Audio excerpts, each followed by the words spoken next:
Κυρίες και κύριοι, φίλες και φίλοι, καλησπέρα. Απόψε είναι Σάββατο 11 του 2023. Πριν πάμε στο πρώτο μας θέμα, να κάνω μια αναφορά σε ένα αίτημα ενός φίλου του καναλιού μας, ο οποίος έχει γράψει 5-6 φορές να πούμε κάτι για την κατάργηση του προστίμου των 100 ευρώ στους ανθρώπους που δεν δέχτηκαν να εμβολιαστούν.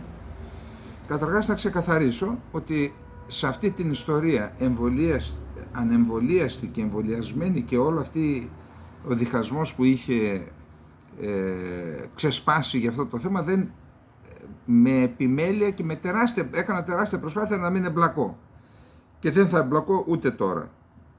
Και γιατί είδα ότι υπήρχε και απίστευτη συνωμοσιολογία.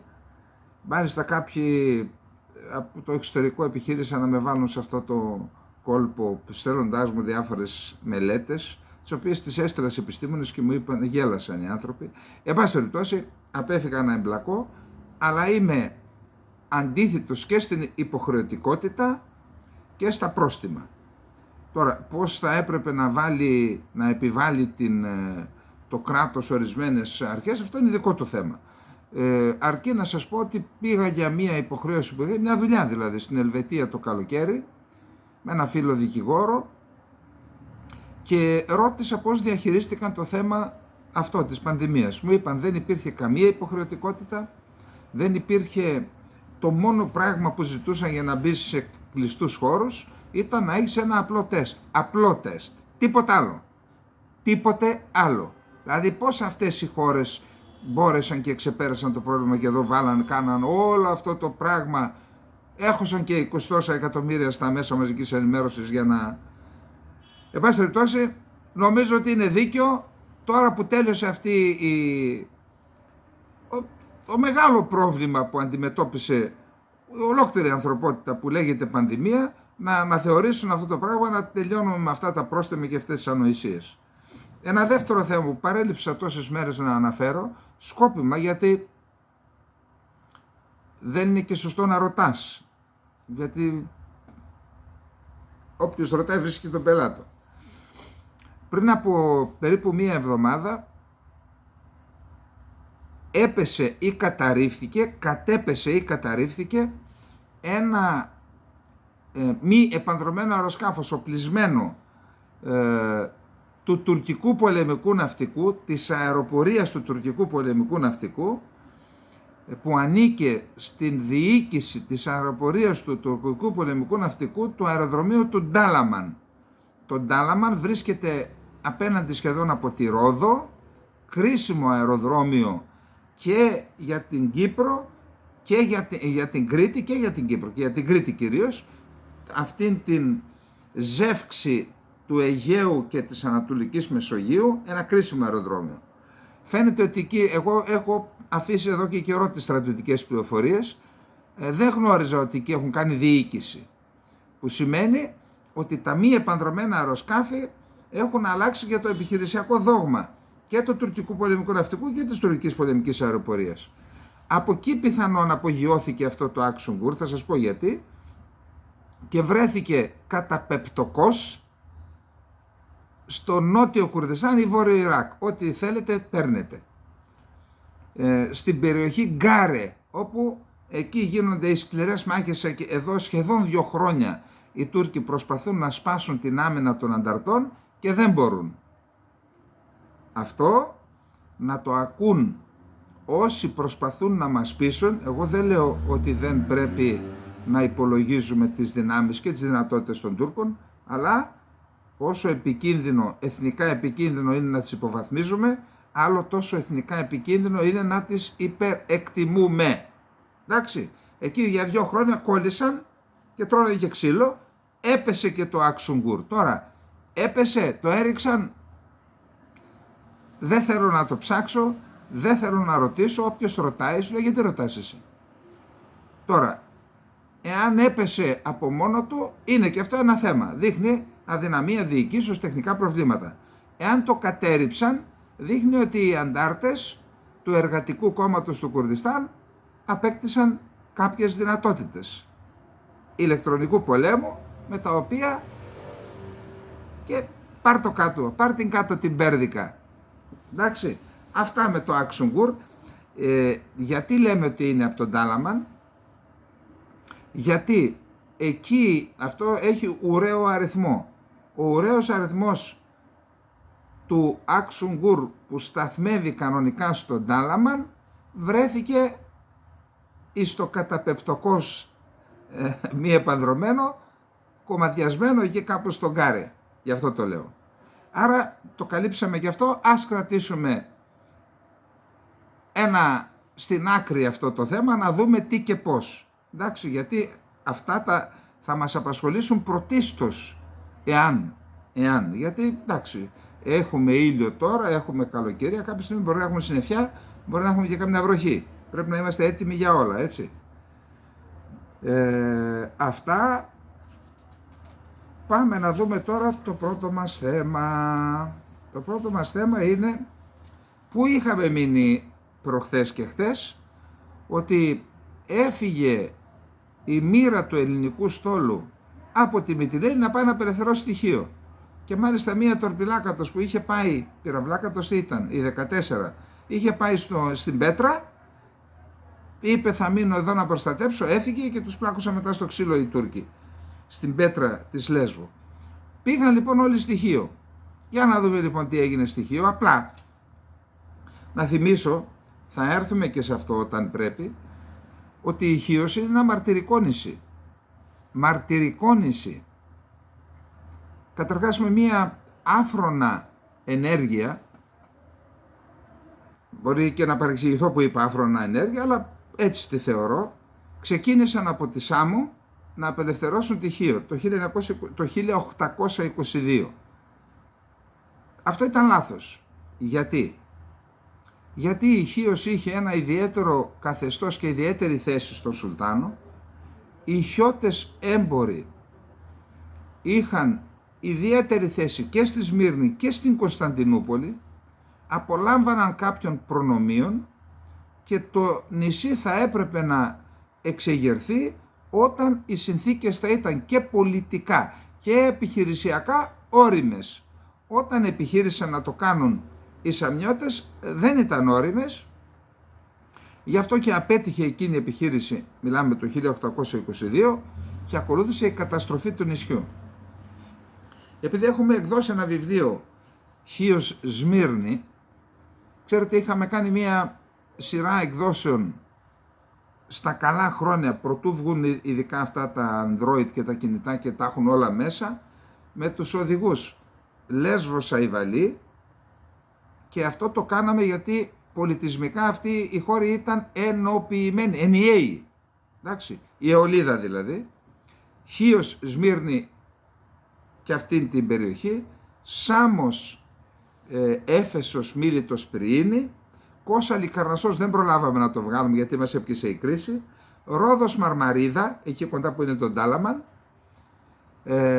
και εκδίδοντας τον οδηγό Χίος Σμύρνη, αφενός έκανα επιμέλεια και τα κείμενα, ειδικά τα ιστορικά και τα πολιτικά, να μην κάνουμε κανένα λάθος, και θυμάμαι το θέμα, το πήγα και φωτογράφησα όλο το νησί για τον οδηγό, έχει εξαντληθεί ο οδηγός τώρα, δεν υπάρχει, και είχα δει πραγματικά, διάβασα με φρίκι το θέμα της καταστροφής της Χίου. Δηλαδή, αν πάτε ποτέ στο Μουσείο του Λούβρου, θα μείνετε άναυδοι με έναν τεράστιο πίνακα, σαν ολόκληρο τείχο του Ντελακροά, από την σφαγή της Χίου. Αυτό το νησί λοιπόν, περίπου πάνω από 100.000 άνθρωποι είτε σφαγιάστηκαν, είχε γίνει ένα κάτι σαν τελωνείο και πουλούσαν τους ανθρώπους για τα σκλαβοπάζαρα. Από τη Χίο απέναντι, και πήγαιναν στους αγάδες και στους πασάδες, αγόρια, κορίτσια, γυναίκες κτλ. Ελάχιστοι κατόρθωσαν να διαφύγουν, κάποιοι πήγαν στη Σύρο από ό,τι θυμάμαι από εκείνο το κείμενο. Αυτοί οι άνθρωποι σταδιακά γύρισαν στο νησί, ξαναέφτιαξαν το νησί, και είμαστε τώρα στις 11 Νοεμβρίου το 1912, 90 χρόνια μετά, προσπάθησαν οι άνθρωποι να μαζέψουν, να κλείσουν τις πληγές τους, ξανασηκώθηκε όρθιο το νησί σε 90 χρόνια και ήρθε η ώρα της απελευθέρωσης. Για να δούμε λοιπόν τι έγινε.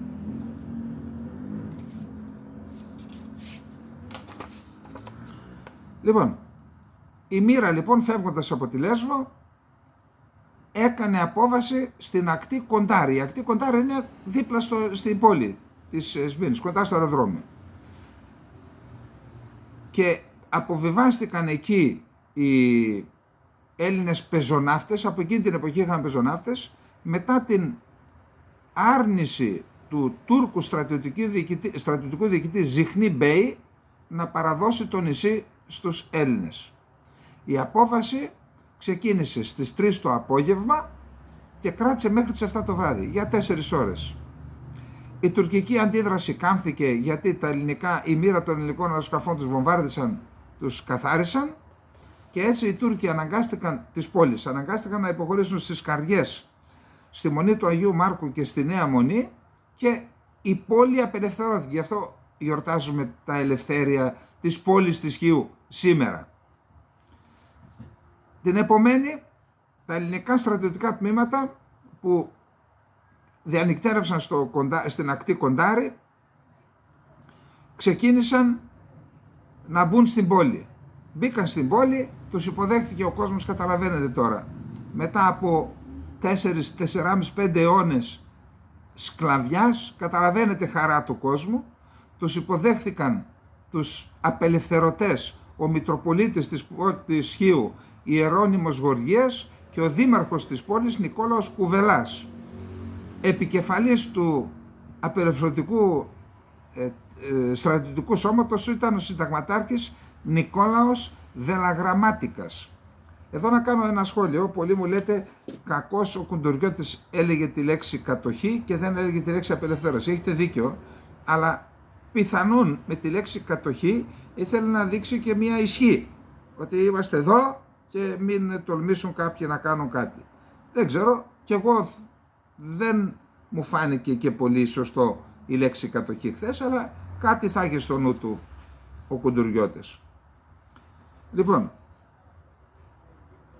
ο τουρκικός στρατός, να πούμε, δεν ήταν, είχαν ισχυρή δύναμη στοιχείο οι Τούρκοι και καλά εφοδιασμένος λόγω της εγκύτητας, το Σεσμέ είναι απέναντι 6-7 μίλια πόσο είναι.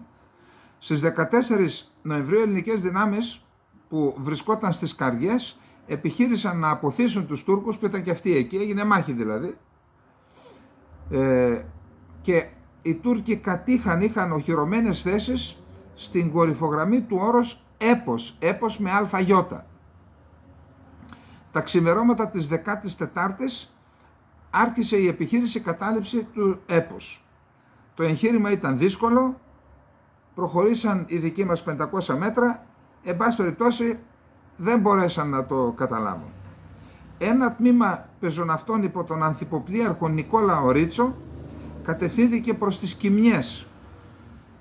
Έκανε μια μικρή επιτυχία, ο Ρίτσος χτυπήθηκε κατάστηθα, τον πήγαν στο νοσοκομείο όπου και πέθανε. Παρ' όλα αυτά το απόσπασμα του Ρίτσου εκμηδένισε την τουρκική αντίσταση.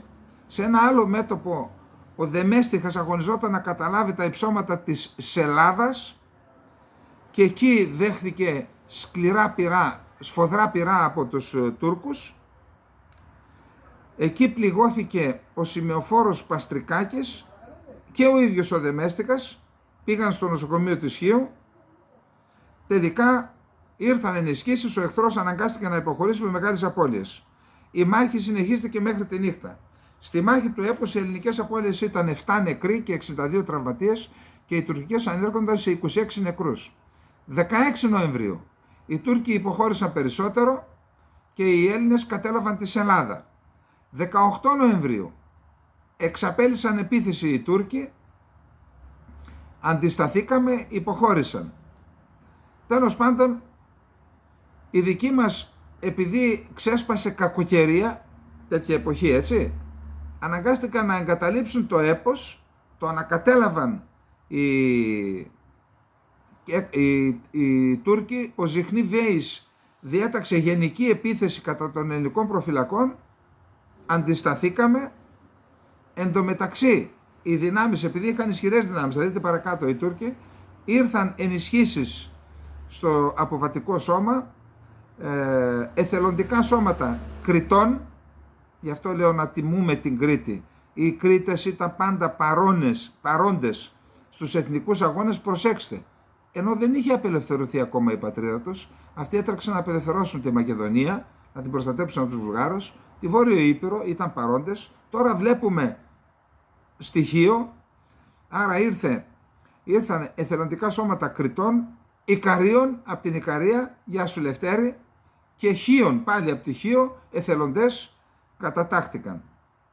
Οι Χιώτες είχαν αρχηγό τον Γεώργιο Μπουρνιά. Επίσης ήρθαν 2 τάγματα με συνολική δύναμη 950 ανδρών από την Μυτιλήνη, εφοδιασμένοι με πυροβόλα και πολυβόλα. Αυτοί βοήθησαν στη συνέχεια των μαχών. Ζητήσαν τις 18 και 19 Νοεμβρίου από το Ζιχνίβεϊ να παραδοθεί, πάλι δεν το δέχθηκε και τελικά είχαμε η ελληνική επίθεση προγραμματίστηκε για τις 20 Δεκεμβρίου. Στρατός, στόλος και εθελοντές άρχισαν να σφυροκοπούν ανελαίητα τις εχθρικές θέσεις από παντού. Τα πλοία έβαλαν κατά των Αγίων Πατέρων, του Προβατίου, του Έπους, του Μαρμάρου Καρδαμήλων, του Πιτιούντος, της Βολισσού και του Αγίου Ισιδώρου. Αποτέλεσμα ήταν να σημάνει παντού τουρκική υποχώρηση, ενώ οι Έλληνες προήλαβαν σε όλα τα μέτωπα. Τότε ο στρατιωτικός διοικητής της Χίου, στο κομμάτι που ήλεγχε, γιατί πλέον η πόλη είχε απελευθερωθεί, βλέποντας ότι οι δυνάμεις του είχαν συγκεντρωθεί στον Κοχλιά και ήταν πλήρως από παντού περικυκλωμένες, είπε παραδίδομαι. Η παράδοση έγινε στις 8 το βράδυ της 20 Δεκεμβρίου του 1912 στις Καριές, στον Ταγματάρχη Παπαδημητρίου, και συνεχίστηκε στις 9 το πρωί της επομένης με την παράδοση, προσέξτε δύναμη, 1.994 οπλιτών και 37 αξιωματικών. Στα χέρια των Ελλήνων έπεσαν πυροβόλα, πολυβόλα, πυρομαχικά, τρόφιμα, τηλεφωνικά, μηχανήματα επικοινωνιών. Από τους εχμαλώτους οι βαριά τραυματισμένοι μεταφέρθηκαν στο Τσεσμέ, τους δώσαμε δηλαδή πίσω, ενώ οι υπόλοιποι με πλοία προωθήθηκαν στην Ηπειρωτική Ελλάδα ως εχμάλωτοι πολέμου. Στις 26 και 27 Δεκεμβρίου ο ελληνικός στρατός αναχώρησε από το νησί για το μέτωπο της Υπήρου. Τα Γιάννενα ακόμα ήταν υπό πολιορκία. Μετά από 2 μήνες περίπου, μετά από 1,5 μήνα, απελευθερώθηκαν και τα Ιωάννινα. Αυτά λοιπόν για την Χίο, ένα σημαντικό νησί. Επειδή το φωτογράφησα και το γύρισα όλο, όταν πάτε στο νησί σας προτρέπω να φύγετε από από τους δημοφιλείς προορισμούς, να τους δείτε φυσικά και αυτούς, αλλά να πάτε στην κυριολεξία σε όλα τα χωριά, κυρίως στα βορειόχωρα. Θα ανακαλύψετε θησαυρούς που δεν το βάζει ο νου σας. Κάθε χωριό της Χίου είναι ένα πετράδι, πολύτιμο πετράδι, τοποθετημένο πάνω στο χάρτη, με τη δικιά του ιστορία, τις δικές του στολές, τις παραδοσιακές στολές, τη δική του παράδοση. Δείτε το, χορτάστε το, πραγματικά είναι εκπληκτική η Χίος. Την ίδια αγάπη έχω και για τη Λέσβο φυσικά. Η Χίος ήταν και εκεί που μου πρόσφερε την ασφάλεια όταν τη χρειαζόμουν. Ήταν δηλαδή τα μετώπιστη για μένα. Λοιπόν, πάμε στο θέμα του Ισραήλ. Θα ξεκινήσουμε λίγο από τα υγειονομικά. Υπάρχουν σοβαρά, ξέρετε, υπάρχουν ό,τι και να γίνεται στα πεδία των μαχών, υπάρχουν 2.300.000 άνθρωποι, οι οποίοι έχουν καρκινοπαθείς, καρδιοπαθείς, νεφροπαθείς, εννοώ ανθρώπους με χρόνιες ασθένειες. Αυτοί ούτως ή άλλως πρέπει να απολαμβάνουν ιατρικών υπηρεσιών. Δεν γίνεται αλλιώς. Έτσι δεν είναι? Μετά υπάρχουν οι γένες. Βγαίνουν οι γυναίκες. Δεν σταμάτησε η διαδικασία αυτή. Υπάρχουν οι τραυματίες του πολέμου. Υπάρχουν τα ατυχήματα. 2.300.000 άνθρωποι είναι ολόκληρα τα Σκόπια. Δεν ξέρω παραπάνω, παρακάτω, εκεί είναι. Σκεφτείτε, έχουν ολόκληρο σύστημα υγείας. Εδώ το σύστημα υγείας στη Γάζα έχει καταρρεύσει. Δηλαδή, δεν μπορούμε να κάνουμε τώρα, να βάλουμε το κεφάλι στην άμμο ότι δεν βλέπουμε. Θα μου πει κάποιος, έπρεπε να το έχει σκεφτεί η Χαμάς. Συμφωνώ. Δηλαδή, άμα δεν το σκεφτεί η Χαμάς, θα πρέπει το Ισραήλ να συμπεριφέρεται και αυτό σαν τη Χαμάς, σαν τρομοκρατική οργάνωση? Όχι. Το Ισραήλ είναι ένα κράτος και θα πρέπει να λειτουργεί με αρχές. Τα ζητήματα της υγείας αφορούν και τον επιτιθέμενο. Εάν ο αμυνόμενος τάχει θεωρεί ας πάμε όλοι να πεθάνουμε όλοι μαζί, δεν τους ρώτησαν τους αμάχους. Τους αμάχους οφείλει το Ισραήλ να του προστατέψει. Λοιπόν, πάνω από 100 υπάλληλοι των ΗΠΑ έχουν σκοτωθεί από την αρχή του πολέμου μεταξύ Ισραήλ και Χαμάς, ανακοίνωσε χθες Παρασκευή η Παλαιστινιακή Υπηρεσία Προσφύγων του ΟΗΕ, καθιστώντας τη σύγκρουση την πιο θανατηφόρα που έχει γίνει ποτέ για τα Ηνωμένα Έθνη σε τόσο σύντομο χρονικό διάστημα. Κάποιοι σκοτώθηκαν στην ουρά για ψωμί, άλλοι πέθαναν μαζί με τις οικογένειές τους στα σπίτια τους. Δήλωσε η UNRWA στο Reuters, αυτή η αρμόδια υπηρεσία του ΟΗΕ, καθώς συνεχίστηκε ο καταστροφικός αναέρος και χερσαίος πόλεμος του Ισραήλ κατά της Χαμάς στην πυκνοκατοικημένη Γάζα, ως απάντηση στην επίθεση, στη βάρβαρη επίθεση της Χαμάς της 7ης Οκτωβρίου. Συντριβή. Πάνω από 100 συνάδελφοι της UNRWA επιβεβαιώθηκε ότι σκοτώθηκαν σε ένα μήνα. Γονείς, δάσκαλοι, νοσηλευτές, γιατροί, προσωπικό υποστήριξης. Η UNRWA πενθεί. Οι Παλαιστίνοι πενθούν, οι Ισραηλινοί πενθούν, δήλωσε ο Φίλιπ Λαζαρίνη στην πλατφόρμα κοινωνικής δικτύωσης X. Η υπηρεσία δήλωσε αργότερα ότι πενθεί 101 συναδέλφους. Προσθέθηκε άλλος ένας. Αντιπροσωπεύουν αυτό που συμβαίνει στο λαό της Γάζας. Τυχαίνει να εργάζονται για τον ΟΗΕ, δήλωσε η Τζουλέτ Τούμα, διευθύντρια επικοινωνίας της UNRWA. Αυτοί και κάθε άλλος πολίτης στη λωρίδα της Γάζας δεν θα έπρεπε ποτέ να είχαν σκοτωθεί. Το προσωπικό του ΟΗΕ σε ολόκληρο τον κόσμο θα τηρήσει 1 λεπτού σιγή και οι σημαίες θα κυματίζουν με σύστιες μεθαύριο Δευτέρα, ανακοίνωσε ο Παγκόσμιος Οργανισμός. Πάμε στην υγεία. Το σύστημα υγείας στη λωρίδα της Γάζας έχει γονατίσει. Προειδοποίησε χθες Παρασκευή ο επικεφαλής του Παγκόσμιου Οργανισμού Υγείας, απευθυνόμενος στο Συμβούλιο Ασφαλείας του ΟΗΕ, που είχε σχετική συνεδρία, τονίζοντας ότι τα μισά από τα 36 νοσοκομεία στον Παλαιστινιακό θύλακα πλέον δεν λειτουργούν καθόλου, έχουν σταματήσει πλήρως να λειτουργούν. Είναι αδύνατο να περιγραφεί η κατάσταση στο πεδίο, διάδρομοι νοσοκομείων στους οποίους στιβάζονται τραυματίες, άρρωστοι και άνθρωποι που ψυχοραγούν.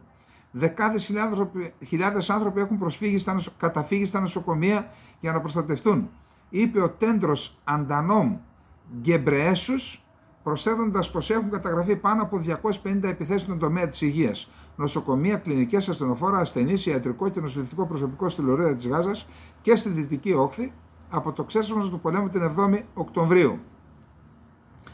Έκανε επίσης λόγο για 25 επιθέσεις εναντίον του τομέα υγείας του Ισραήλ. Δηλαδή ότι η Χαμάς χτύπησε και αυτή 25. Αλλά είπαμε, η Χαμάς είναι τρομοκρατική οργάνωση, έτσι. Την καταδικάζουμε οριζοντίως, καθέτος, διαγωνίως και ξέρω υπάρχει και τίποτα άλλο. Και ελικοειδώς. Ο καλύτερος τρόπος για να υποστηριχθούν οι εργαζόμενοι στον τομέα της υγείας στη λωρίδα της Γάζας και οι άνθρωποι που υπηρετούν είναι να δουν τα μέσα που έχουν ανάγκη για να προσφέρουν περίθαλψη. Φάρμακα, ιατρικός εξοπλισμός και καύσιμα για τις γεννήτρες των νοσοκομείων, είπε, ζητώντας να αυξηθεί η ανθρωπιστική βοήθεια. Καταλαβαίνω ότι ζουν τα παιδιά στη Γάζα, διότι πέρασα τα ίδια όταν ήμουν παιδί, πρόσθεσε ο Γενικός Διευθυντής του ΠΟΗ που κατάγεται από την πολιτεία Τιγκράη της Αιθιοπίας, όπου και εκεί χύνεται αίμα αθώων, όχι αθώων, όλοι αθώοι είναι, και αυτοί που κρατάνε όπλα αθώοι είναι για μένα, υπάρχει ένοχος και αθώος, αλλά εν πάση περιπτώσει εκεί άμαχοι σκοτώνονται. θεωρώ εδώ και καιρό ότι το Συμβούλιο Ασφαλείας δεν εκπληρώνει πλέον το ρόλο για τον οποίο δημιουργήθηκε, δηλαδή την υπεράσπιση της ειρήνης και της ασφάλειας σε παγκόσμια κλίμακα. Ο Διευθυντής της Παλαιστινιακής Ερυθράς Εμισελήνου, Μαρουάν Τζιλάνι, ο οποίος συμμετείχε με τηλεδιάσκεψη, κάλεσε τα μέλη του Συμβουλίου Ασφαλείας να κάνουν ό,τι μπορούν για να αποτρέψουν νέους θανάτους και νέα δεινά. Κατήγγειλε κυρίως την κατάσταση στο νοσοκομείο Al-Quds είναι η Ιερουσαλήμ, στην πόλη της Γάζας, το οποίο σύμφωνα με την Ερυθρά Εμισέλινο έγινε στόχος πυρών ειδικών δυνάμεων του Ισραήλ χθες. Προετοιμαζόμουν να ενημερώσω το Συμβούλιο Ασφάλειας για την κρίσιμη έλλειψη καυσίμων, τροφίμων και νερού, όμως ειλικρινά, η κυριότερη ανησυχία μας είναι η άμεση απειλή για τις ζωές των τραυματιών και των αρρώστων και των δεκάδων χιλιάδων αμάχων που έχουν καταφύγει στο νοσοκομείο, είπε. Σας παρακαλούν να ενεργήσετε επειγόντως για να αποτραπεί ακόμα μια δυνητική σφαγή.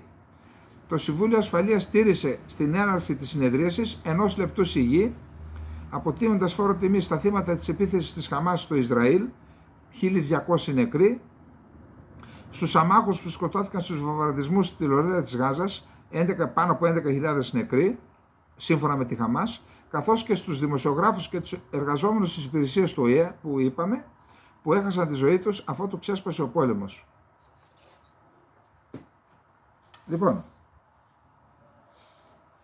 ο πόλεμος στη Γάζα είπαμε ότι είναι στην 36η μέρα, 11.078 Παλαιστίνοι σκοτώθηκαν, από τους οποίους 4.506 παιδιά και 27.490 τραυματίες. Αυτά στοιχεία της Χαμάς είναι. Από την άλλη πλευρά, οι Ισραηλοί αξιωματούχοι δήλωσαν ότι δεν είναι 1.400 νεκροί, είναι 1.200 και δικαιολογήθηκαν. Ο εκπρόσωπος του Υπουργείου Εξωτερικών, ο Λίορ Χαγιάτ, είπε ήταν τόσοι οι νεκροί, 1.400. Αλλά όταν έγινε ο έλεγχος στο DNA, διαπιστώσαμε ότι οι 200 από αυτούς ήταν, επειδή ήταν καμένα τα πτώματά τους, δεν μπορούσαν να αναγνωριστούν, ότι οι 200 από αυτούς ήταν της Χαμάς. Γι' αυτό από 1.400 κατέβηκαν 1.200 οι νεκροί. Ο Ισραηλινός στρατός ανακοίνωσε ότι από 4 ώρες ανεβαίνει η πάυση του πυρός για ανθρωπιστικούς λόγους, για να φύγουν οι άνθρωποι από τη λωρίδα, από την πόλη της Γάζας να πάνε νότια, στις 7 ώρες. Οι ένοπλες δυνάμεις του Ισραήλ ανέφεραν ότι ελέγχουν 11 στρατιωτικές θέσεις της Χαμάς, τις κατέλαβαν δηλαδή στη Γάζα. Είδα ένα χάρτη, έχουν καταλάβει και βόρεια και νότια, υπάρχει και μία εισέχουσα που μπήκε μία, ας πω τη λέξη σφήνα στα λαϊκά, για να κλείσουν εξ ολοκλήρου και το θαλάσσιο μέτωπο, δεν το έχουν κλείσει ακόμα. Λοιπόν, επίσης οι Ισραηλινές δυνάμεις ανέφεραν ότι χτύπησαν σύραγγες και αποθήκες όπλων της οργάνωσης. Ο στρατός ανέφερε επίσης ότι χτύπησε υπόπτους μαχητές στο Παλαιστινιακό έδαφος στη διάρκεια της νύχτας, ενώ το πολεμικό ναυτικό επιτέθηκε σε αποθήκες όπλων της Χαμάς αργά χθες το βράδυ. Τα πυρά ροκετών από τη Γάζα στο νότιο Ισραήλ συνεχίστηκαν σήμερα Σάββατο με τις σιρήνες αντιαεροπορικού συναγερμού να έχουν σε μια μεθοριακή κοινότητα κοντά στη Γάζα. Είναι νεκρός διοικητής της Χαμάς. Οι Ισραηλινές ένοπλες δυνάμεις ανακοίνωσαν ότι είναι νεκρός από Ισραηλινά πυρά ένας διοικητής της Χαμάς που κρατούσε ομήρους περί τους 1.000 κατοίκους της Γάζας στο νοσοκομείο Al-Randisi. Όπως αναφέρουν, μετά από πληροφορίες που συνέλεξαν η ΣΥΝ-ΜΠΕΤ και η Διεύθυνση Στρατιωτικών Πληροφοριών, στρατεύματα της ταξιαρχίας Γκιβάτη κατεύθυναν ένα μαχητικό αεροσκάφος να πλήξει τον Αχμέτ Σιάμ, τον διοικητή του λόχου Νασέρ Ραντουάν της Χαμάς. Ο Σιάμ σκοτώθηκε ενώ κρυβόταν στο σχολείο Αλ-Μπουράκ στην πόλη της Γάζας μαζί με άλλους πράκτορες της Χαμάς υπό τις διαταγές του. Ο Αχμέτ Σιάμ αποδεικνύει για άλλη μία φορά ότι η Χαμάς χρησιμοποιεί τους αμάχους της λωρίδας της Γάζας ως ανθρώπινες ασπίδες για τρομοκρατικούς σκοπούς, ανέφεραν οι Ισραηλινές ενόπλες δυνάμεις. Πάμε στο επόμενο θέμα που είναι Χεσμπολάχ και αραβικός κόσμος, γιατί σήμερα είχαμε μία πραγματικά κρίσιμη συνάντηση, εξ όσων γνωρίζω και από αυτά που έχω διαβάσει. Είναι η πρώτη φορά, υπάρχουν δύο οργανισμοί. Ο ένας είναι η Ισλαμική Διάσκεψη, που συμμετέχουν όλες οι Ισλαμικές χώρες, και ο άλλος είναι ο Αραβικός Σύνδεσμος. Αυτοί λοιπόν συσκέφτηκαν όλοι μαζί, που δείχνει και την κρισιμότητα της κατάστασης. Η συνάντηση έγινε στο Ριάντ, μίλησαν πολύ όλοι οι ηγέτες, τώρα θα πούμε μόνο ορισμένα από αυτά που είπαν οι κυριότεροι, γιατί είπε και η Ινδονησία, είπε και η Μαλαισία, μέχρι και το Τζιμπουτί.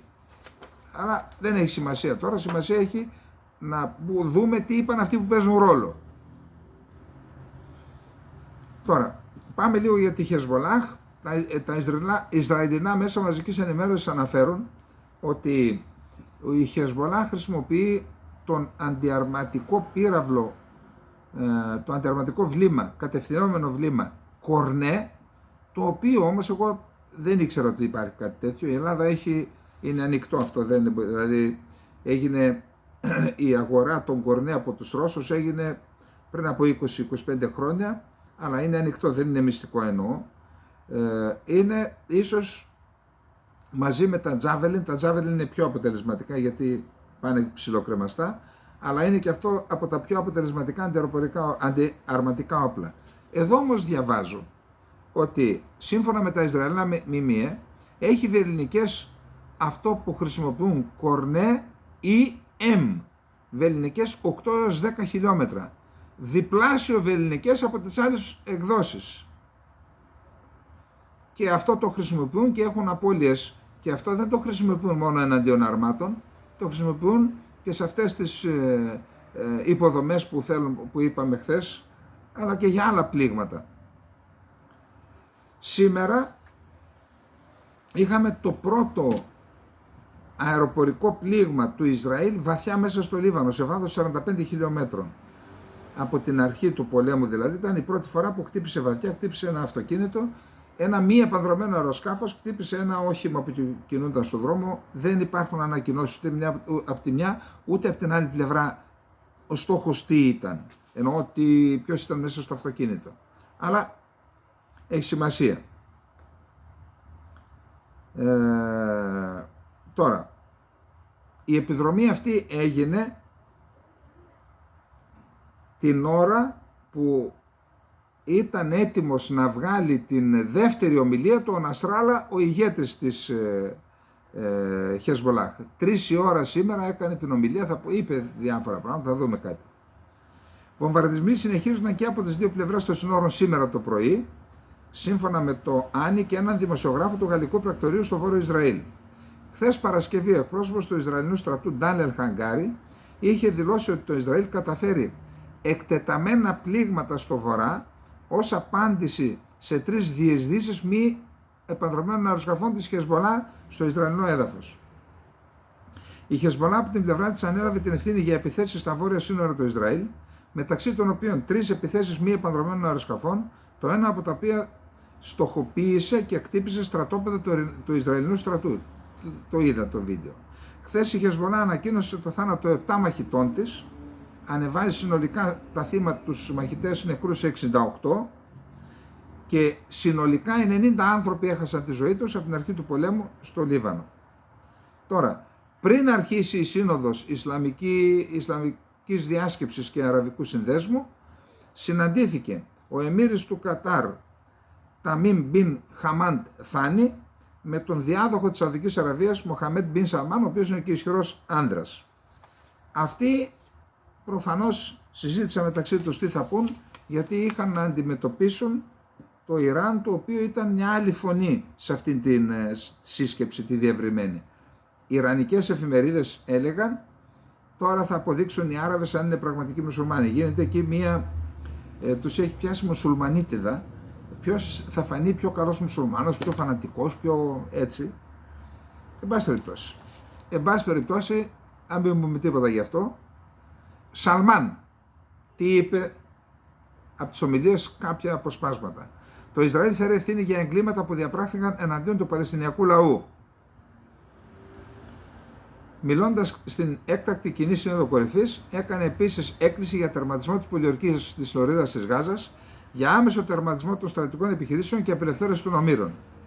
Ο Μαχμούτ Αμπάς δήλωσε ότι οι Παλαιστίνοι αντιμετωπίζουν έναν γενοκτονικό πόλεμο που δεν μπορεί να παραβληθεί με άλλον και κάλεσε τις ΗΠΑ να ασκήσουν πίεση στο Ισραήλ να σταματήσει η επίθεση στη Γάζα. Ο Αμπάς είπε επίσης ότι οι Παλαιστίνοι χρειάζονται διεθνή προστασία απέναντι στις Ισραηλινές απειλές. Ποιος θα σε προστατέψει δηλαδή? Για πες. Άμα δεν ενώνονται οι Άραβες και οι Μουσουλμάνοι, ποιος, αυτοί άλλος? Ο Σίση, μεγάλο πρόβλημα έχει η Αίγυπτος πάντως.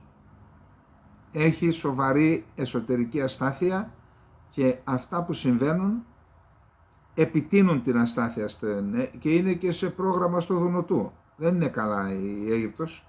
Το λέω αυτό για τους δικούς μας που έχουμε ποντάρει πολλά στην Αίγυπτο. Έκανε έκκληση για άμεση βιώσιμη κατάπαυση του πυρός στη Γάζα χωρίς περιορισμούς ή προϋποθέσεις. Οι πολιτικές συλλογικής τιμωρίας των ανθρώπων στη Γάζα είναι απαράδεκτες και δεν μπορούν να δικαιολογηθούν με την επίκληση της αυτοάμυνας ή άλλους ισχυρισμούς. Πρέπει να σταματήσουν αμέσως. Ο Ερντογάν είπε ο Γάιδαρος στον πετεινό κεφάλα δηλαδή, είπε ότι πρέπει να συγκληθεί η διεθνής ειρηνευτική διάσκεψη προκειμένου να εξευρεθεί μια μόνιμη λύση σε σύγκρουση ανάμεσα στο Ισραήλ και τους Παλαιστίνιους. Κακό στο Ισραήλ, αλλού έχει το οδόντα αντιοδόντος και οφθαλμό αντιοφθαλμό. Γιατί λέει την ίδια στιγμή το Ισραήλ να γίνει μια διεθνής διάσκεψη για το κουρδικό ζήτημα? Γιατί? Τόσο καιρό τους προειδοποιούμε. Μην τους χαϊδεύετε τους Τούρκους, διότι όταν το χαϊδεύεις κάτι ξέρετε τι γίνεται. Αυτό που χρειαζόμαστε στη Γάζα δεν είναι παύσεις μερικών ωρών, χρειαζόμαστε μόνιμη κατάπαυση του πυρός, είπε ο Ερντογάν. Επίσης, τα εγκλήματα του Ισραήλ πρέπει να εξεταστούν από το Συμβούλιο Ανθρωπίνων Δικαιωμάτων και το Διεθνές Ποινικό Δικαστήριο. Ξέρετε, το έχω ξαναπεί, δεν ξέρω τώρα, κάποιοι μπορεί να ακούτε πρώτη φορά. Υπάρχει μια ένωση δημοκρατών, δικαστών και εισαγγελέων Ευρώπης με 20.000 μέλη. Παρέδωσε πέρυσι, φέτος, στο Διεθνές Ποινικό Δικαστήριο ένα φάκελο με 4.500 έγγραφα ντοκουμέντα, όχι λόγια, που αφορούν 220 υποθέσεις παράνομης απαγωγής, βασανισμών και θανάτων, κάποιοι δηλαδή χάθηκαν, από το τουρκικό κράτος. Και αυτό είναι ένα κατηγορητήριο εις βάρος του Ερντογάν και του Φιντάν. Εντάξει. Αυτός λοιπόν λέει Διεθνές Ποινικό Δικαστήριο. Εσύ είσαι υπόδικος στο Διεθνές. Πρέπει να είσαι υπόδικος. Επίσης, ζήτησε από την Διεθνή Επιτροπή Ελέγχου Πυρηνικών Όπλων να αποκαλύψει τα πυρηνικά όπλα του Ισραήλ και τόνισε ότι το θέμα δεν μπορεί να αγνοηθεί. Ο πρόεδρος του Ιράν: δεν υπάρχει άλλος τρόπος από την αντίσταση στο Ισραήλ. Φυλάμε τα χέρια της Χαμάς για την αντίστασή της εναντίον του Ισραήλ. Όλες οι Ισλαμικές χώρες να επιβάλλουν κυρώσεις στο πετρέλαιο και σε άλλα προϊόντα στο Ισραήλ. Ζήτησε δηλαδή, αλλά θα δείτε μετά τι απάντησαν. Γιατί ετοιμάστηκε μια κοινή δήλωση και κάποιοι την μπλοκάρισαν. Ο Εμμύρης του Κατάρ δήλωσε ότι η χώρα του καταβάλει προσπάθειες διαμεσολάβησης για τους ομήρους, αυτό το ξέρουμε. Ξέχασε να πει ότι χαϊδεύει τη Χαμάς, αυτό το ξέχασε. Εντάξει. Η διεθνής κοινότητα απέτυχε να αναλάβει τις νομικές και ηθικές υποχρεώσεις της για να επιτευχθεί σύντομα ανθρωπιστική εκεχηρία. Για πόσο η διεθνής κοινότητα θα συμπεριφέρεται στο Ισραήλ σαν να είναι υπεράνω διεθνών νόμων. Τώρα, η Σαουδική Αραβία, τα Ηνωμένα Αραβικά Εμιράτα, το Μπαχρέιν και το Μαρόκο απέρριψαν το σχέδιο πρότασης για απαγόρευση πώλησης πετρελαίου στο Ισραήλ και απαγόρευση της ΗΠΑ να χρησιμοποιούν τον αραβικό εναέριο χώρο για παράδοση όπλων ή βομβών σε άλλες χώρες της περιοχής. Αυτό ήταν προφανώς ένα σχέδιο ψηφίσματος του Ιράν. Σαουδική Αραβία, Εμιράτα, Μπαχρέιν και Μαρόκο. Κρατήστε τις γιατί έχει σημασία. Τώρα, η ΗΠΑ, το Ηνωμένο Βασίλειο, η Γαλλία και η Γερμανία, σύμφωνα με ιρανικές πηγές, με το Iran Observer, πολιτικοί αξιωματούχοι και αξιωματούχοι ασφαλείας από αυτές τις χώρες έχουν επικοινωνήσει με τους ομολόγους τους σε μια σειρά από σημαντικές μουσουλμανικές χώρες προκειμένου να επηρεάσουν τον τόνο της πιθανής δήλωσης για τη Γάζα και να αποτρέψουν μια ισχυρή δήλωση στη Σύνοδο Κορυφής των Ηγετών. Ποιοι είπαν όχι? Τι κάνει νιάου στα κεραμίδια? Ναστράλα. Είπαμε 3 ώρα μίλησε. Διάβασα και εγώ αρκετά πράγματα απευθείας ζωντανά, τον έβλεπα και είχε μετάφραση στα αγγλικά αμέσως, πάλι το Θεό, τον Αλλάχ δηλαδή, το Κοράνι, τους μάρτυρες κτλ.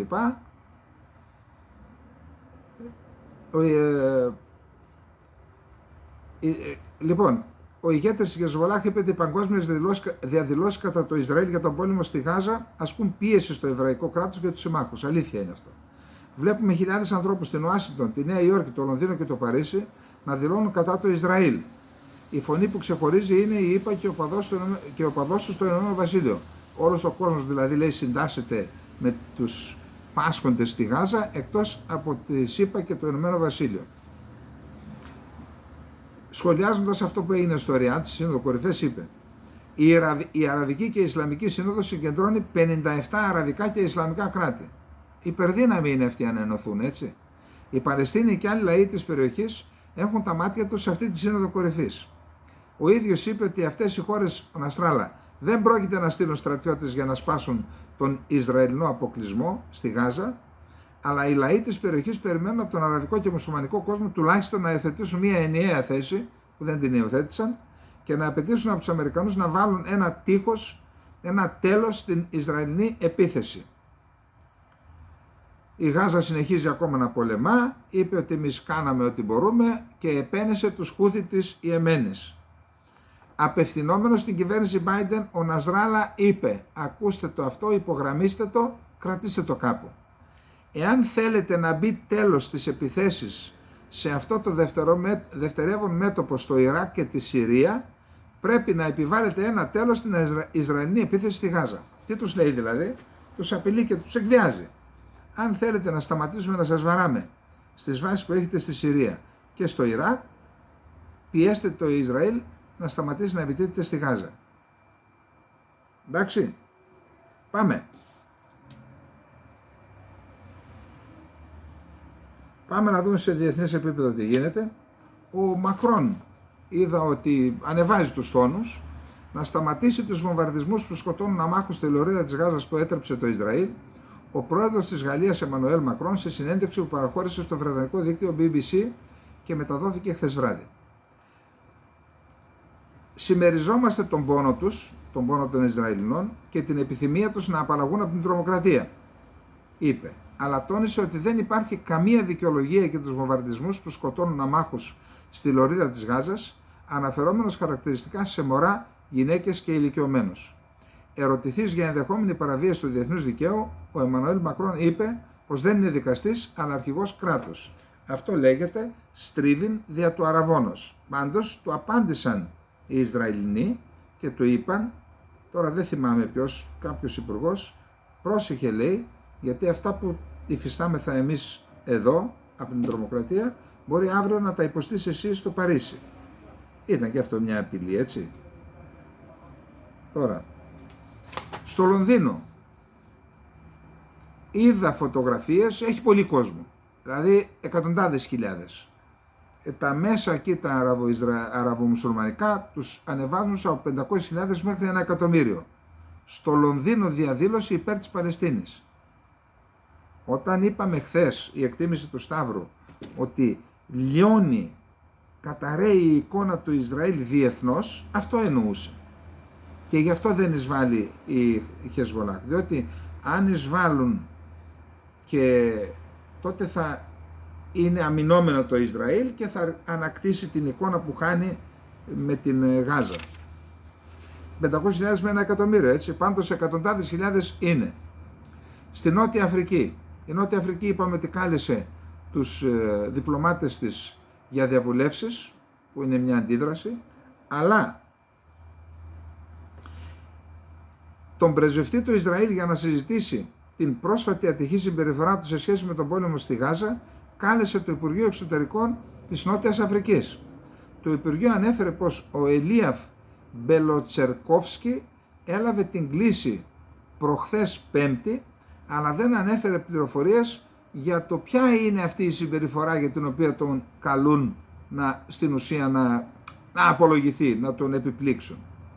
Ο πρεσβευτής Μπελοτσερκόφσκι εκλήθη για να συμπεριφέρεται σύμφωνα με τις συμβάσεις της Βιέννης που αποδίδουν στους επικεφαλείς των διπλωματικών αποστολών ορισμένα προνόμια και ευθύνες σημαντική θέση μεταξύ των οποίων καταλαμβάνει η αναγνώριση των κυρίαρχων αποφάσεων του έθνους οικοδεσπότη, αναφέρει η Νοτιοαφρικανική ανακοίνωση.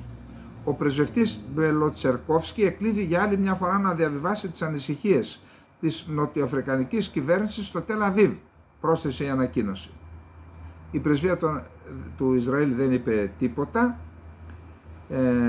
Πάντως, η Νότια Αφρική τάσεται επιμακρών υπέρ της μόνιμης ειρήνης στη Μέση Ανατολή και έχει υποστηρίξει τους Παλαιστινίους, παρομοιάζοντας τα δεινά τους με εκείνα της Νότιας Αφρικής πριν από το τέλος του Απαρτχάιντ το 1994. Το Ισραήλ απορρίπτει τη λέξη Απαρτχάιντ. Τώρα, στο Πανεπιστήμιο Κολούμπια μπήκε λουκέτο σε 2 συλλόγους. Αυτό έχει ενδιαφέρον να το δούμε και εμείς εδώ στην Ελλάδα.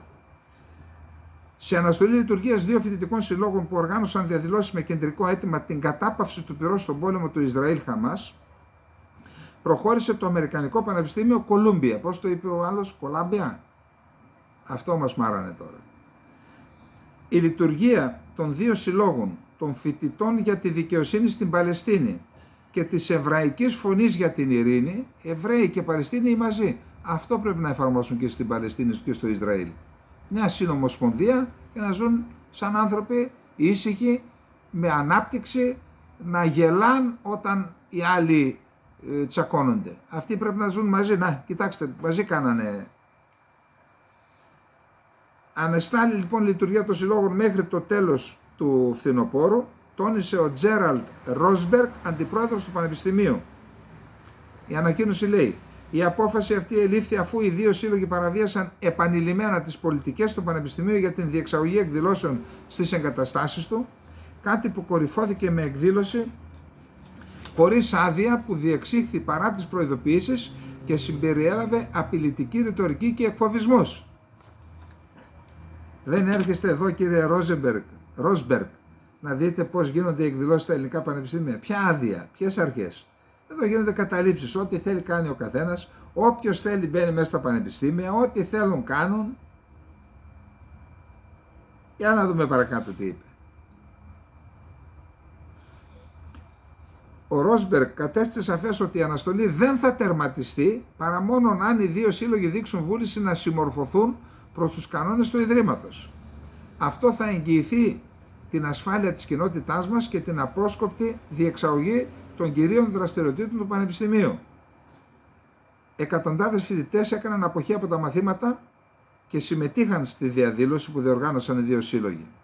Σύμφωνα με τα δημοσιεύματα του αμερικανικού τύπου, κάποιοι από τους φοιτητές αξίωσαν προχθές στο Πανεπιστήμιο να χαρακτηρίσει γενοκτονία τον πόλεμο του Ισραήλ εναντίον της Χαμάς στη Λωρίδα της Γάζας και να πάψει να συνεργάζεται με Ισραηλινούς θεσμούς.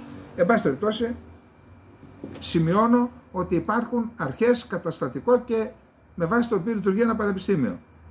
Εδώ, εξ όσων γνωρίζω, όλα αυτά είναι τώρα. Απ' την άλλη πλευρά βλέπω όμως ότι οι φοιτητές είναι ζωντανοί, δεν έχει σημασία τι λένε, πάντως κάτι κάνουν. Ακούσατε σήμερα εσείς τίποτα στην Ελλάδα οι φοιτητές να ασχοληθούν με αυτό το θέμα? Από απ' την άλλη πλευρά ή κάπου στη μέση ή ξέρω εγώ. Και γίνεται δίπλα μας, έτσι.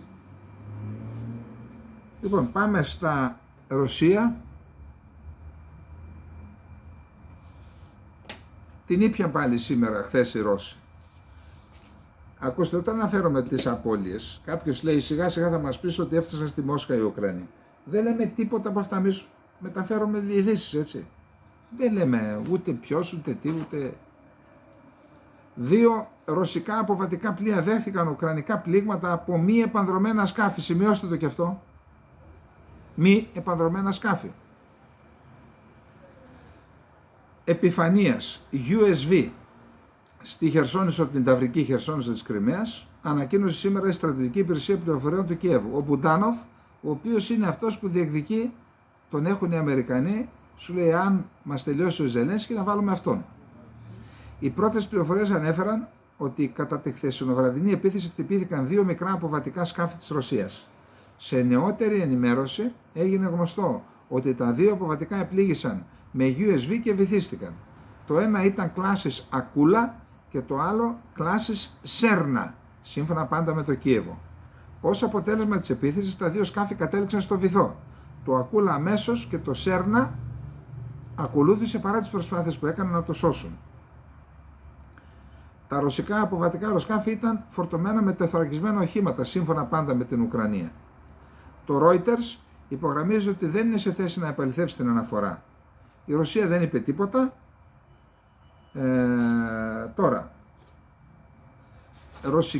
σύμφωνα με το Ρωσικό Υπουργείο Άμυνας, η ρωσική αεράμινα κατέρριψε είτε με αντιπυραυλικά είτε και αντιαεροπορικά είτε με ηλεκτρονικό πόλεμο 38 ουκρανικά μη επανδρομένα αεροσκάφη σε μία μέρα που επιχείρησαν να διεισδύσουν στον ρωσικό εναέριο χώρο. Τώρα το BBC αναφέρει ότι σε συνεργασία με το ρωσικό ιστότοπο Μεντιαζόνα και μία ομάδα εθελοντών έχει ταυτοποιήσει ονοματεπώνυμα 36.325 Ρώσων που έπεσαν νεκροί στον πόλεμο από το Φλεβάρι του 22 μέχρι σήμερα. Μεταξύ αυτών, τώρα, κατά τη διάρκεια της Ουκρανικής αντεπίθεσης, τα εν λόγω μέσα ενημέρωσης ταυτοποίησαν τα ονόματα 3.755 Ρώσων που σκοτώθηκαν. Μεταξύ αυτών ήταν περισσότεροι από 370 αξιωματικοί, 2 στρατηγοί, 32 στρατιωτικοί με βαθμό συνταγματάρχη και αντισυνταγματάρχη. Το BBC, ρωσική υπηρεσία του BBC, επισημαίνει ότι αυτά τα στοιχεία είναι ταυτοποιημένα από ανοιχτές πηγές και λέει ότι μπορεί να υπάρχουν και άλλοι νεκροί. Αυτά με την Ρωσία. Να πάμε στην Ουκρανία.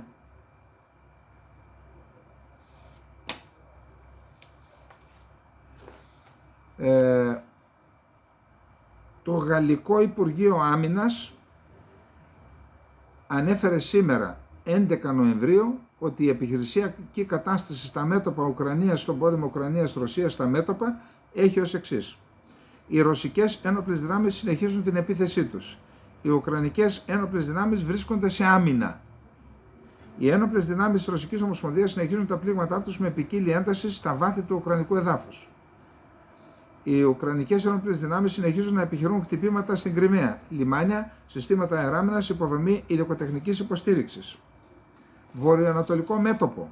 Οι ρωσικές ένοπλες δυνάμεις και οι ένοπλες δυνάμεις της Ουκρανίας μάχονται στην περιοχή Κουπιάνσκ χωρίς σημαντική πρόοδο. Κεντροανατολικά, δηλαδή Μπαχμούτ και Αυντέιβκα, εκεί στο Ντονέτσκ. Στην περιοχή Μπαχμούτ δεν γίνονται στρατιωτικές επιχειρήσεις με στόχο την κατάληψη εδάφους.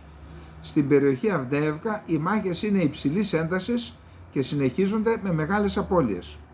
Νοτιοανατολικό μέτωπο, δηλαδή Ζαπορίζια, Χερσόνα. Οι ρωσικές ένοπλες δυνάμεις και ένοπλες δυνάμεις της Ουκρανίας ισορροπούν μεταξύ τους στην περιοχή της προεξοχής κοντά στο Βέρμποβο, εκεί στο Ραμπότινο είναι αυτό, όπου διεξάγονται σφοδρές μάχες. Κατά μήκος του Δνίπερου ποταμού, αυτό είναι σημαντικό, προσέξτε, είναι από τις πιο δύσκολες επιχειρήσεις που μπορεί να γίνουν, δηλαδή πέρασαν το Δνίπερο που είναι σαν θάλασσα, έτσι, και έχουν κάνει μικρά προγεφυρώματα και προσπαθούν να δημιουργήσουν υπεροχή σε ισχύ πυρός. Δηλαδή, όχι μόνο πέτυχαν να περάσουν στην ανατολική πλευρά του Δνίπερου ποταμού, εκεί στη Χερσόνα, αλλά έκαναν και μικρά προγεφυρώματα, προσπαθούν να αποκτήσουν ισχύ πυρός και στη συνέχεια να επεκτείνουν το προγεφύρωμα. Τώρα, η αμερικανική βοήθεια προς την Ουκρανία είναι πιθανό να μειωθεί. Επομένως, οι χώρες της Ευρωπαϊκής Ένωσης πρέπει να είναι πολιτικά έτοιμες να αντικαταστήσουν αυτήν την απώλεια. Δήλωσε ο ύπατος εκπρόσωπος της Ευρωπαϊκής Ένωσης για θέματα εξωτερικής πολιτικής και ασφάλειας, Ζόζεφ Μπορέλ, στο συνέδριο του Ευρωπαϊκού Σοσιαλιστικού Κόμματος στη Μάλαγα. Είπε όμως και το εξής: η νίκη της Ουκρανίας επί της Ρωσίας δεν αναμένεται στο εγγύς μέλλον. Αυτό είναι στην ουσία ομολογία αποτυχίας, έτσι. Επίσης, οι Ρώσοι επιτέθηκαν με περίπου 30 και κάτι μη επανδρομένα αεροσκάφη. Τα 2 τρίτα από αυτά τα κατέρριψαν, λέει, οι Ουκρανοί. Είδα ότι είχαμε χτυπήματα στον Ντνίπερ Πετρόφσκ και στην Οδυσσό και με υπερηχητικό πύραυλο χτύπημα. Λοιπόν, πάμε τώρα στις ΗΠΑ.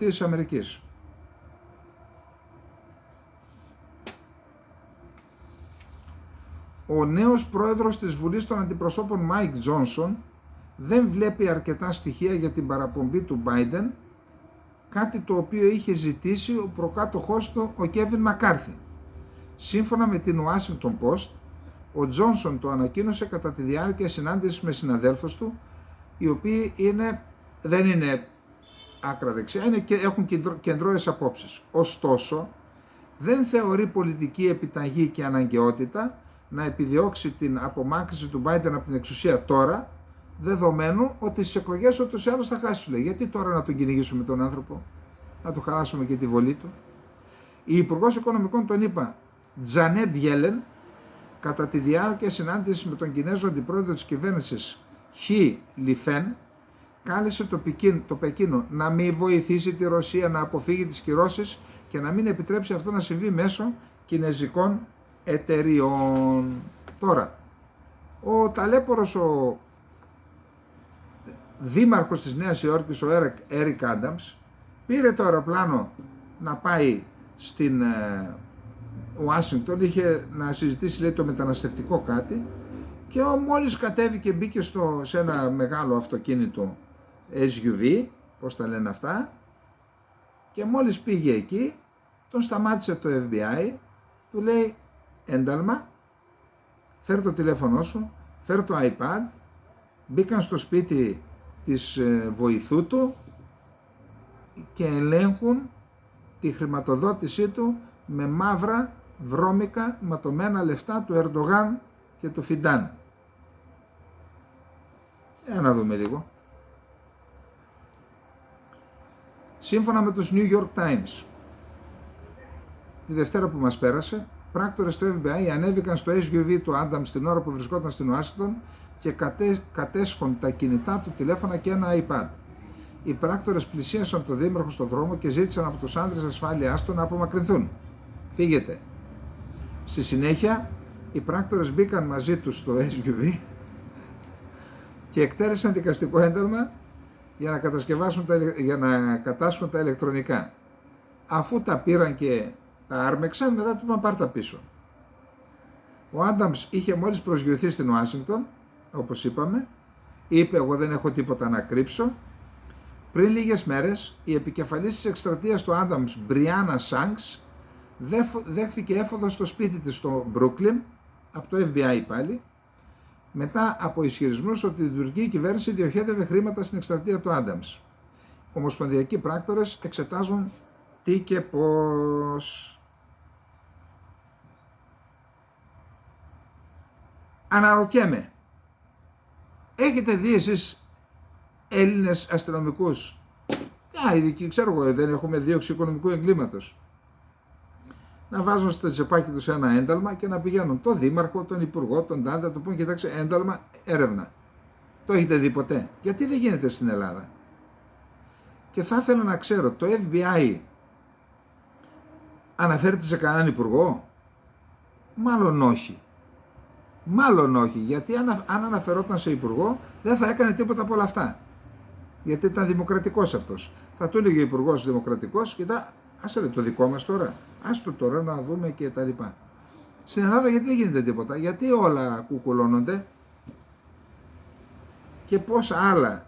Τι να σας πω τώρα, σας είπα μια σκανδαλάρα προχθές, μη φοβάστε, θα δούμε τι θα γίνει και με εκείνο. Θα δούμε τι θα γίνει και με εκείνο. Λοιπόν, πάμε στο επόμενο θέμα και τελευταίο.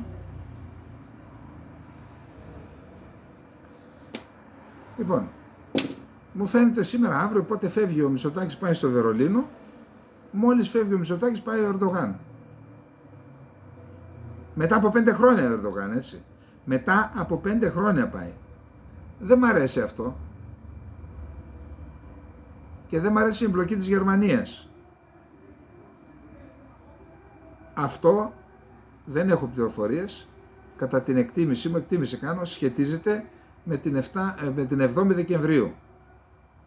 Δηλαδή, Νικολοβάρβαρα, αμέσως μετά θα έρθει ο Ερντογάν στη Θεσσαλονίκη. Στην πατρίδα των ξεριζωμένων Ελλήνων, της προσφυγιάς, των Ποντίων, των Μικρασιατών που υπέστησαν γενοκτονία, θα έρθει ο Ερντογάν, ο οποίος πριν από 1 μήνα πριν 2 εβδομάδες πόσο, τι είπε, το θυμάστε?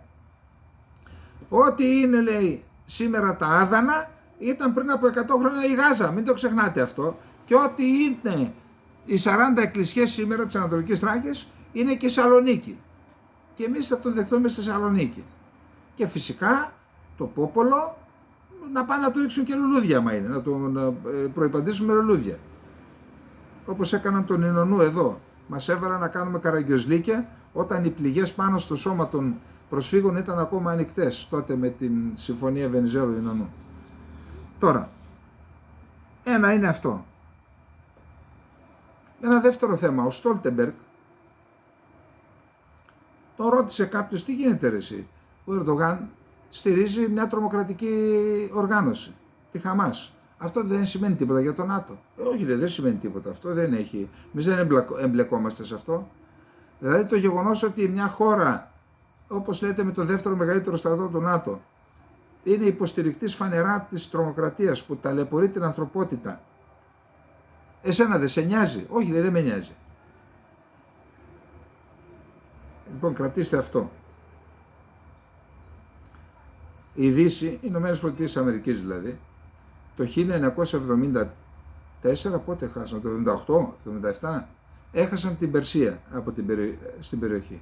Μέχρι τότε η Περσία, το Ιράν, ήταν σημαντικότερη, δεν ήταν στο ΝΑΤΟ, αλλά ήταν σημαντικότερη χώρα για τα συμφέροντά της από ότι η Τουρκία. Και αυτό αποδεικνύεται από το γεγονός ότι έδωσαν στο Σάχι, νομίζω, τα αεροσκάφη F-14. Δεν ξέρω σήμερα άμα τα ζητήσουμε, γιατί νομίζω υπάρχει εξυγχρονισμένο, αν μας τα δώσουν στην Ελλάδα. Τα δώσαν τότε στη μοναδική χώρα στον κόσμο, που σημαίνει ότι θεωρούσαν ότι αυτή εξυπηρετεί δικά τους γεωπολιτικά συμφέροντα στην περιοχή. Από τότε που έχασαν λοιπόν το Ιράν, έχουν κρατηθεί, λες και είναι σωσίβιο η Τουρκία. Μην χάσουμε την Τουρκία.